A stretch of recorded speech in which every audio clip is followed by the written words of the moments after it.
UPS today announced a groundbreaking new logistics service to deliver medical samples via unmanned aircraft through a collaboration with Matternet.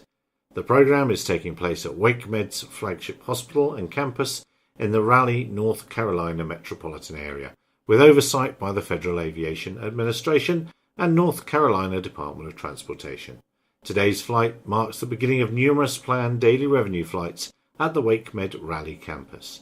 The UPS and Matternet program represents a major milestone for unmanned aviation in the United States.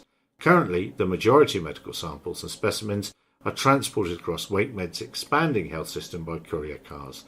The addition of drone transport provides an option for on-demand and same-day delivery, the ability to avoid roadways, delays, increase medical delivery efficiency, lower costs, and improve the patient experience, with potentially life-saving benefits.